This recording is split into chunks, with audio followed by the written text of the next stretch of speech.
Alors, bienvenue à ton test de mathématiques. Tu vas commencer au numéro 2 parce que nous aurons déjà fait ensemble le numéro 1. Tu auras à écrire les nombres que je vais te dicter, que je vais te dicter. Et tu passes maintenant au numéro 2. Tu dois écrire le nombre qui vient immédiatement avant, après ou entre les deux nombres. Donc, tu vois les cases vides, tu dois indiquer ici le nombre qui vient avant. Si la case vide est après, tu dois indiquer le nombre qui vient après.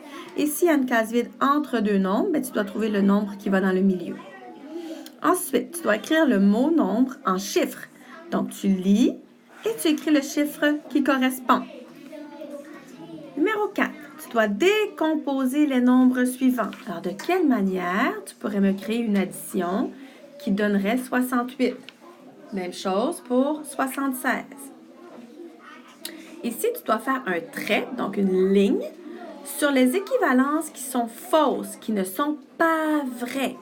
Alors, tu fais le calcul ici et le calcul ici. Si ça donne la même chose, c'est correct.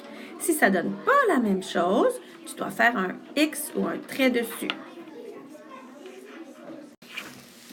OK, donc numéro 6 maintenant. Tu dois écrire le symbole plus petit, plus grand ou égal dans les carrés. Ensuite, numéro 7. Math a une dizaine de livres. Mathie en a le double.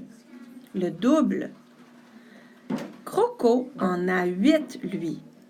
Combien de livres ont-ils en tout? Math a une dizaine de livres. Mathie en a le double. Croco en a 8. Combien de livres ont-ils en tout? 8. Mathie a une dizaine de rubans bleus et autant de rubans rouges. Elle a aussi 2 dizaines de perles jaunes et 15 perles oranges. Combien de perles a-t-elle pour fabriquer des bracelets?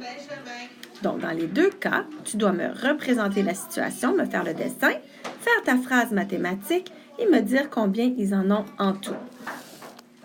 Numéro 9. Fais des groupes de 2. Donc, tu les classes en 2. Écris le nombre dans la case et indique si c'est pair ou impair.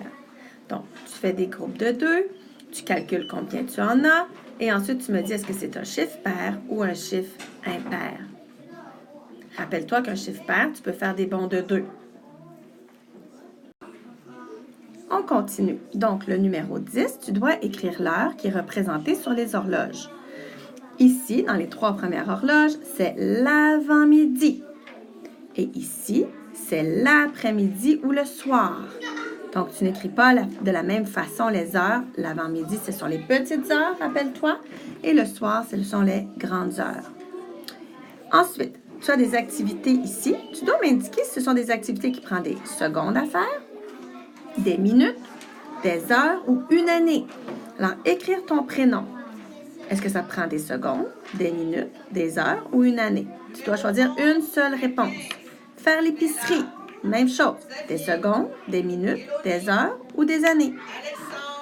Une journée d'école. La journée au complet. Est-ce que c'est des secondes, des minutes, des heures ou une année? Choisis une seule réponse. Et prendre ton bain. Même chose. Voilà. Bravo.